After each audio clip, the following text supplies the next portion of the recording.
On va passer au cannelé. Donc ici, on va travailler sur un cannelé café Rémy Martin. Alors traditionnellement, le cannelé, bien sûr, c'est vanille et rhum. Nous, on a fait tout simplement une variante. Sachez que la recette initiale que j'ai prise, bien sûr, est une recette traditionnelle.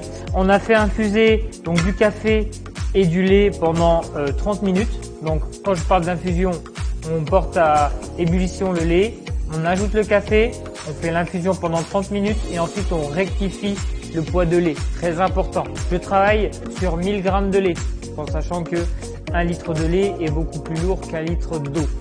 Donc infusion et le beurre. Première étape.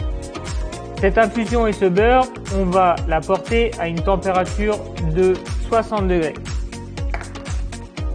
Très important cette température, tout simplement l'objectif, ça va être de faire réagir l'amidon présent dans la farine sans cuire la farine. On récupère farine, ici une farine traditionnelle, T55, ça ira très bien, et du saccharose. Il est possible par exemple d'utiliser à la place du saccharose de la cassonade. La cassonade étant un sucre non raffiné, ça vous apportera encore plus de goût, vous aurez une note beaucoup plus caramélisée. Le sucre, la farine, on va mélanger ces deux éléments. Or, l'objectif c'est de venir enrober les cristaux de saccharose avec la farine, très important. Ça va nous éviter d'avoir des grumeaux quand on va faire les mélanges. On va aussi préparer de ce fait notre Rémy Martin, donc cognac. Ici, on va prendre 100 g de Rémy Martin pour notre recette.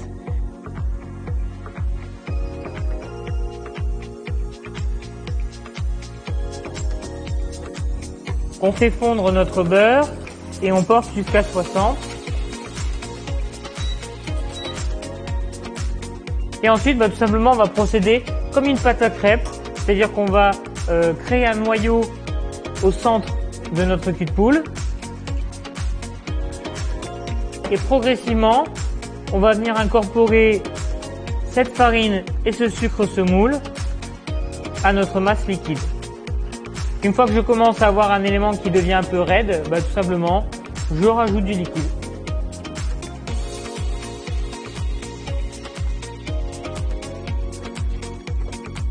Voilà, donc on termine avec notre masse liquide.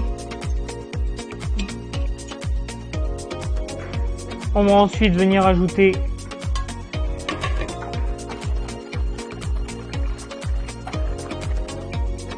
nos jaunes d'œufs et nos œufs. Alors là, je travaille sur des œufs frais, donc en général, j'aime bien pré-mélanger les deux éléments pour éviter d'avoir tout simplement une réaction du blanc d'œuf dans ma recette.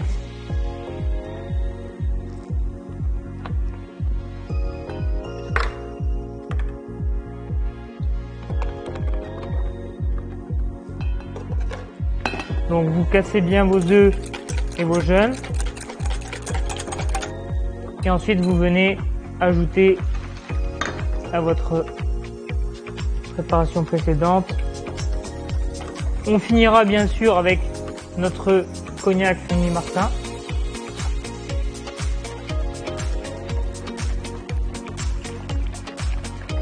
Vous ne le sentirez pas, mais moi je le sens, ça sent déjà très très bon. Ça vous donne déjà un aperçu de ce qu'on va pouvoir avoir au niveau aromatique après la cuisson. Je mets un léger coup de mixeur, ça va me permettre d'uniformiser mon appareil et ensuite on laissera reposer pendant minimum 24 heures.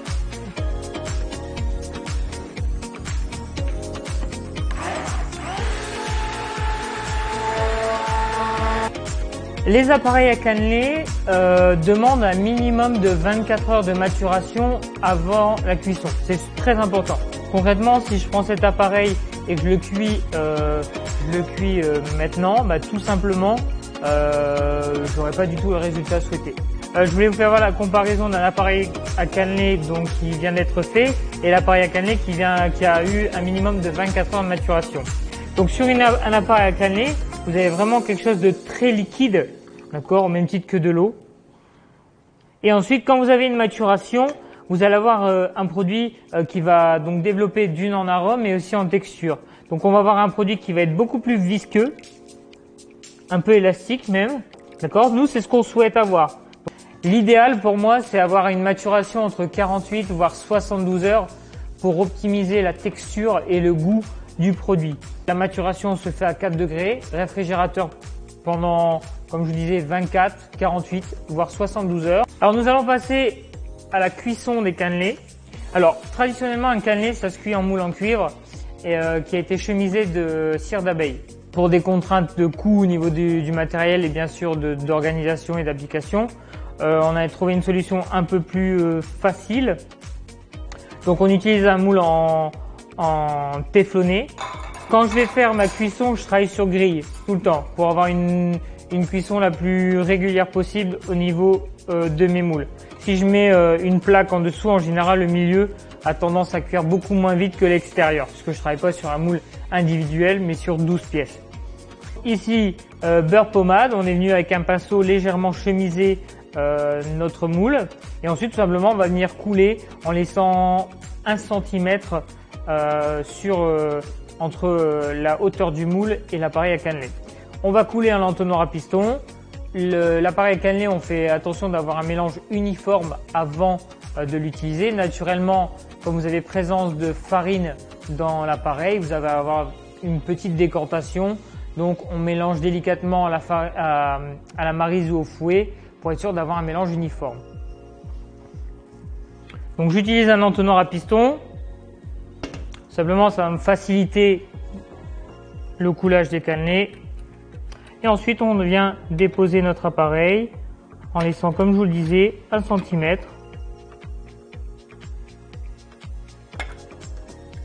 Voilà.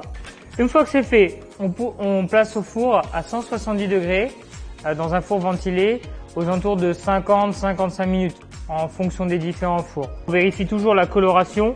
Donc on a une coloration uniforme du cannelé. Vous voyez, la collerette au-dessus est bien colorée. Le cul est correctement coloré. Donc une fois que vous avez ça, tout simplement votre cannelé il est cuit.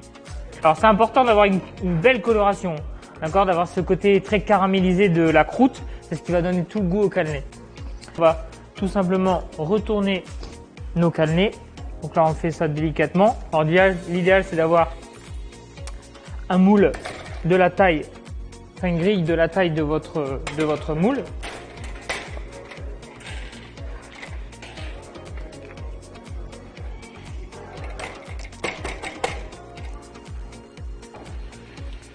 On va laisser recuire tranquillement nos cannelés jusqu'à temps qu'ils sont froids. Et une fois qu'ils sont froids, il n'y a plus qu'à consommer. Donc je vous présente le cannelé Café Rémy Martin. Donc une association entre le café et le cognac Rémy Martin.